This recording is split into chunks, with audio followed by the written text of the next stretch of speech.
오늘 역대상 6장을 이렇게 읽었는데 81절까지 되는 긴 구절이죠. 레이의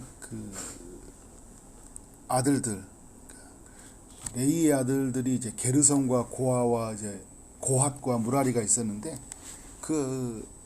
이 세 아들이 어떻게 가문을 이루고 있는지를 이제 우리가 알려주고 있습니다.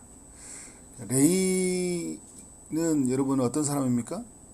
이 세 아들의 아버지 레이는 야곱의 세 번째 아들이죠. 창세기 49장에 보면 야곱의 12아들이 성령이 충만한 그 야곱을 통해서 축복을 받게 되는데, 둘째와 셋째 시므온과 레이는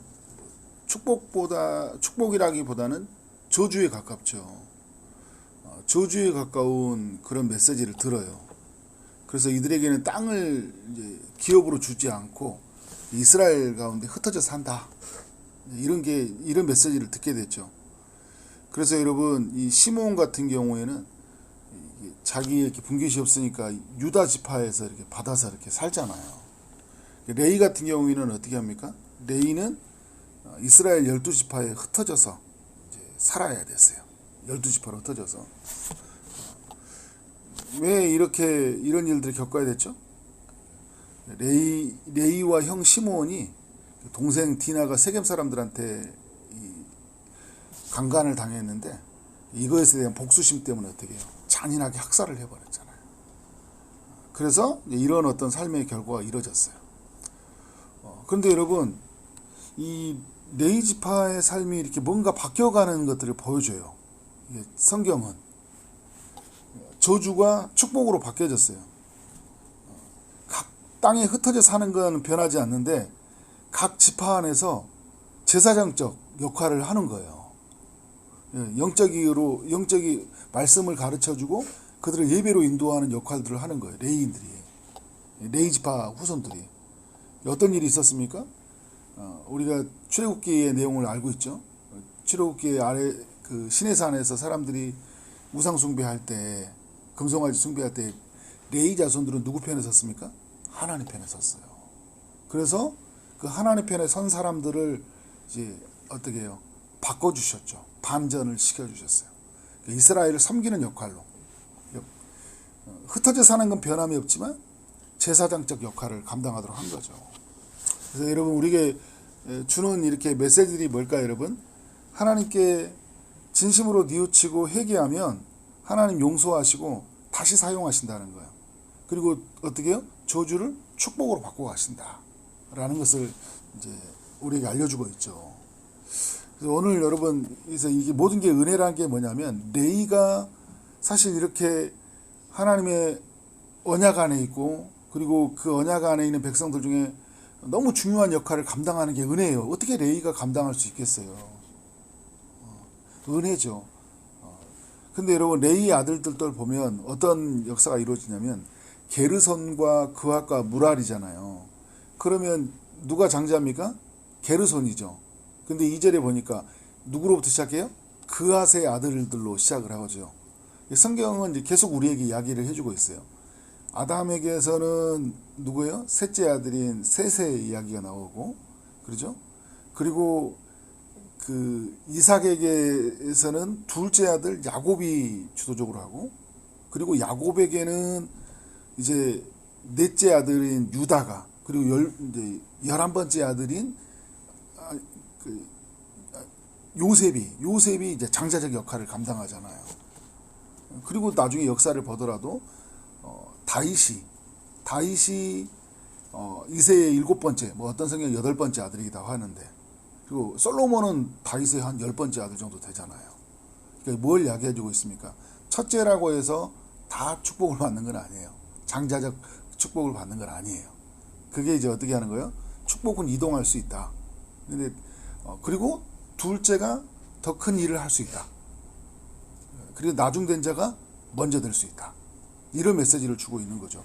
그래서 여러분, 이 그핫의 아들들이라고 하는데요, 아므람과 이스할과 헤브론과 우시엘이요. 그런데 그 아므람의 자녀는 누가 태어납니까? 아론과 모세와 미리암이 태어나죠. 그런데 여러분, 이 아므람의 자녀 중에서 아론인데, 아론은 대제사장 역할을 하지만 주도적인 이스라엘의 구원의 역할들을 누가 했어요? 둘째 모세가 했잖아요. 둘째가 더 큰 일을 하는 거예요. 그러면 여기서 또 아론은 뭐냐? 아론은 나중에 어떻게 해요? 제사장적 역할을 해요. 제사장적 역할을 하는데, 모세는 이제 사실 정치적인 리더, 또 제사장적 리더 다 같이 이제 감당하는 리더이기도 하지만, 그러니까 여러분 어떻게 하는 거예요? 하나님 나라는 이렇게 이루어져 간다라는 거예요. 그러니까 순서에 따라오는 게 아니에요. 교회 먼저 나왔다고 해서 그 사람이 더 크게 쓰임 받는 것도 아니에요. 나중에 나왔다고 해서 크게 못 쓰임 받는 것도 아니에요. 근데 저는 중요하다는 게 뭐냐면, 모두가 다 중요해요. 먼저 나와서 발판을 내려놓고 가는 길을 예비했으니까. 오늘 여러분 레위의 후손들의 이야기 보여주잖아요. 레위 후손들이 이제 제사장적 역할들을 감당하잖아요. 말씀을 가르치는 역할들. 그런데 누가 누구를 낳고 막 이야기를 하거든요. 그런데 여러분 15절에 보면 1절부터 15절까지는 제사장 가문을 이야기해주고 있는데, 어디까지 이야기해주고 있냐면 바벨론 포로에서 어떻게 하는 거예요? 돌아올 때까지 이야기하잖아요. 유다와 예루살렘 백성을 옮기실 때, 그러니까 여호사도가 아니라, 그러니까 바벨론 포로 될 때까지 이야기를 해주고 있어요. 그때까지 제사장 역할을 막 이야기하잖아요. 돌아올 때도 물론 에스라나 이런 사람들이 제사장적 역할을 한 사람도 있다면, 여호수아나 이런 사람이 제사장이잖아요. 이 무슨 말입니까? 계속적인 역할들이 있다라는 거예요. 그러니까 물론 어떤 사람이 주도적으로 역할을 할 때가 있어요. 둘째가 크게 쓰임받고 있지만, 이 레위의 가문 전체가 뭘 하고 있어요? 제사장적 역할을 하고 있다고요. 저는 이게 감동이 되는 게 뭐냐면, 제가 이렇게 교회 생활을 하다가 이럴 때가 있어요. 부모가 그 교회를 섬기고 하나님 나라를 열심히 섬겼단 말이에요. 근데 그 자녀가 믿음 안에서 잘 성장하는 거예요. 근데 그 부모가 했던 일들을 하나님 나라에서 감당하고 있어요. 어느 순간에 얘가 성인이 돼가지고 얘가 하나님을 만나서 어떻게 해요? 교회를 힘써 섬기고 있는 거예요. 복음을 위해서 살고 있는 거예요. 어떻게 해요? 세대가 이어지고 있죠. 여러분 레위의 가문은 어떻게 하고 있어요? 세대가 이어지고 있죠. 레위의 아들들이 정말 하나님의 은혜를 입고, 그래서 여러분 어떻게 시내산에서 그 레위의 후손들이 그 어떻게 저주를 축복으로 바꿔버렸어요. 시내산 아래에서. 그리고 그때 이후로 어떻게 합니까? 그 자녀들이 이스라엘 한복판에서 하나님의 일들을 온전히 감당하는 모세 같은 리더가 나오고, 또 그 위에 있는 사람들이 성전을 섬기고, 그죠? 성막을 섬기고 성전을 섬겨가는 일들을 한다.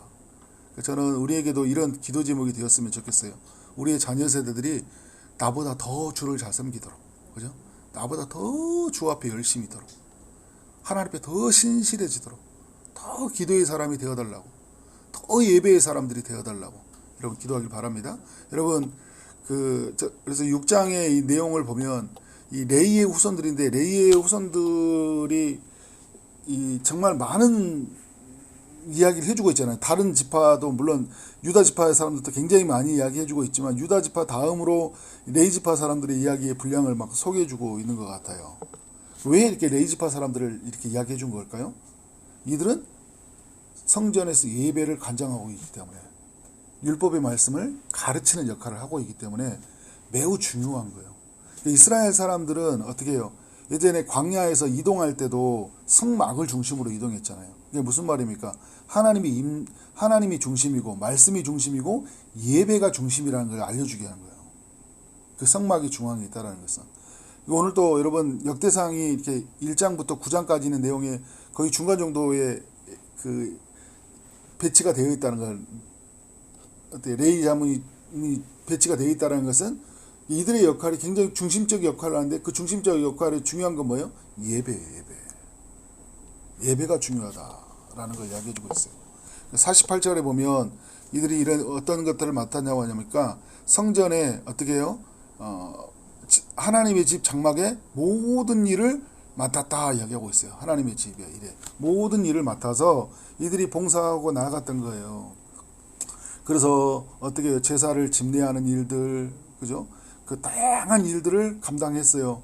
그래서 성소를 관리하는 사람들, 찬양을 섬기는 사람들, 문지기를 다 세워서 이들이 어떻게 해요? 제사의 전반적인 모든 것들을 다 다 감당하는 거예요. 그럼 이들만 제사 드리는 거예요? 이들이 준비를 했고요. 그리고 모든 백성이 그 준비됨에 참여하는 거예요. 각자 올 때는 또 양도 소도 잡아서 오지만, 그죠? 그러나 주도적인 역할들을 누가 하고 있어요? 레위가 하고 있는 거죠. 그런데 이 주도적인 역할을 통해서 이스라엘에게 알려주는, 천명하고자 하는 거 뭐냐면, 우리는 하나님 앞에 예배자라는 거예요. 예배가 가장 중요하다라는 거예요.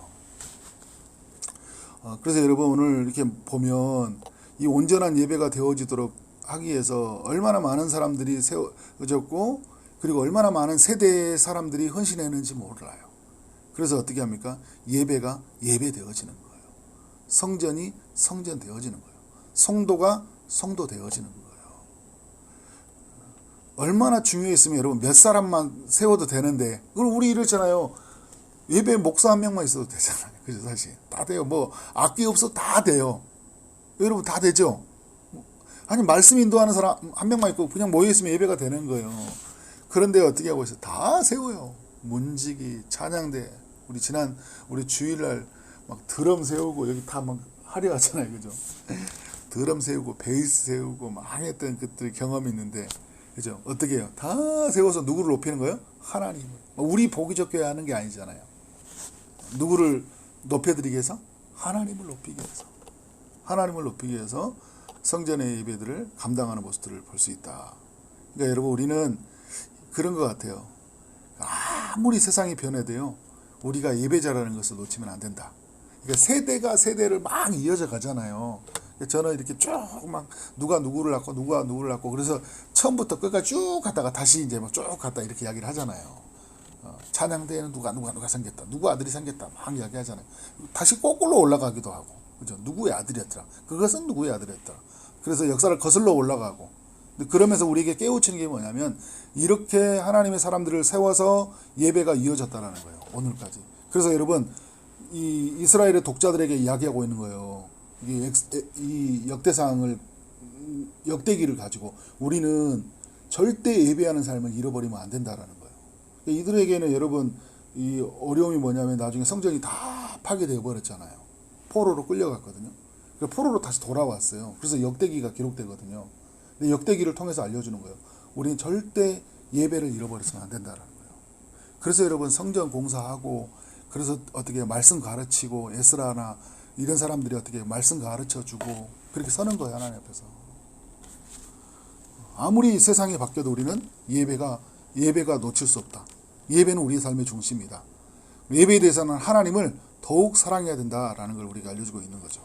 여러분 오늘 보면 이 제사를 집례한 사람, 성소를 관리하는 사람, 찬양을 섬기는 사람, 문직이 있잖아요. 누가 소중하자 이런 건 아니에요. 누가 먼저냐는 건 아니에요. 모두가 다 중요합니다. 모두가 중요해요. 대제사장만 중요한 게 아니에요. 모두가 중요해요. 왜냐하면 여러분 대제사장만 있어갖고 예배가 안 돼요. 성소를 관리하는 사람이 있어야 돼요. 성소와 지성소를 관리하는 사람이 있어야 돼요. 제단을 관리해주는 사람이 있어야 된다고. 문지기가 있어야 된다고요. 찬양대, 다윗의 때 찬양대를 만들었단 말이에요. 찬양대를 조직했고요. 그리고 어떻게 해요? 솔로몬 때 그 찬양대가, 솔로몬 성전을 지어지고 나서 찬양대가 이렇게 움직여요. 그리고 역사를 다시 이야기하는 거예요. 바벨론 포로되고 다 무너졌대. 우리 다시 시작하자. 찬양대 조직하고 예배 무너져 있던 걸 다시 세우고, 그죠? 그런데 누구만 중요한 게 아니라 다 중요하다. 나만 일하는 게 아니야. 우리 다 같이 하자. 다 같이 일하자. 너는 성소를 관리하고, 너는 문지기를 하고, 너는 어떻게 해요? 너는 노래를 하고, 너는 어떻게 해요? 우리 백성들은 다 같이 이렇게 협력해서 이 예배가 예배되도록 하자라는 거예요. 그래서 여러분 서로 협력과 배려가 필요한 거죠. 협력과 배려가, 그리고 질서가 필요한 거예요. 그래서 하나님이 이렇게 나눠놓은 거예요. 누가 누구를 하고 딱 나눠줬죠. 어떤 자손은 무엇을 하고 어떤 자손은 무엇을 하고 딱 나눠놨잖아요. 질서를 가르쳐 준 거죠. 그리고 여러분 중요한 게 있어요. 이제 그런 마음껏 사역하려면 뭐가 되게 되냐면, 처음부터 정해졌던 이야기인데, 그 어떤 이야기예요. 54절부터 이제 81절까지 레위지파가 머무는 것을 우리 알려주고 있거든요. 정착지. 이들은 어떻게 해요? 땅을 분배받지 않았지만 어떻게 됐습니까? 12개의 지파들이 사는 곳에 흩어져 살잖아요. 근데 거기에서 도피성을 짓고 그들에게 초원을 제공해 주었어요. 그래서 레위지파 사람들에게 생계를 유지시켰단 말이에요. 그래야지 여러분 생계에 걱정이 없어야지 마음껏 뭘 할 수 있어요? 말씀을 가르쳐주고 예배를 집례하는 역할을 할 거 아니에요. 그럼 이게 뭐가 필요하냐면 12지파의 협력이 필요한 거예요. 배려가 필요한 거예요. 그러니까 오늘 우리로 가져오면 그런 거예요, 여러분. 마음껏 하나님을 섬기는 사람들이 이미 말씀을 가르쳐 예배할 수 있도록 도와줘야 돼요. 역할들을 다 도와줘야 되는 거예요. 근데 도와주지 않으면 어떻게 해요? 그 일을 감당할 수 있는 힘이 안 생기죠. 도와주는 거예요. 그리고 어떻게 생계의 부분들을 책임져주고 마음껏 그 일을 하게 하십시오 하는 거예요. 그리고 여러분 말씀을 가르치는 살고 또 예배를 주도적으로 인도해 간 사람들 어떻게 하는 거예요? 최선을 다해서 예배를 인도해 가는 거예요. 협력과 배려가 만나는 거죠. 그때 어떻게 해요? 교회는 교회다워지고요. 예배는 예배다워지는 거예요. 그리고 성도는 성도다워지는 거예요. 교회는 이렇게 지어져 가는 거예요. 하나님 나라는 이렇게 세워져 가는 거예요. 이러한 이야기가 우리 모두에게도 있기를 주의 이름으로 축원합니다. 네, 기도하겠습니다. 하나님 감사합니다. 오늘도 우리에게 필요한 말씀 허락하시니 감사합니다. 회개하는 자를 용서하셔서 저주를 축복으로 바꾸신 우리 하나님을 말씀을 통해 만나게 하시니 감사합니다. 우리 하나님께 용서받은 자로서 우리의 삶은 예배 중심으로 살게 하여 주옵소서. 세상이 아무리 변해도 우리는 예배자라는 사실을 잊지 않게 하여 주옵소서. 우리가 하나님께 용서받은 공동체로서 우리가 서로 예배하기 위해서 서로 협력하게 하시고 배려하면서 아름답게 지어져 가도록 인도해 주옵소서. 오늘도 주의 말씀이 오늘 우리를 이끌어가기를 소원하옵고 예수 그리스도 이름으로 기도를 싸움나이다. 아멘.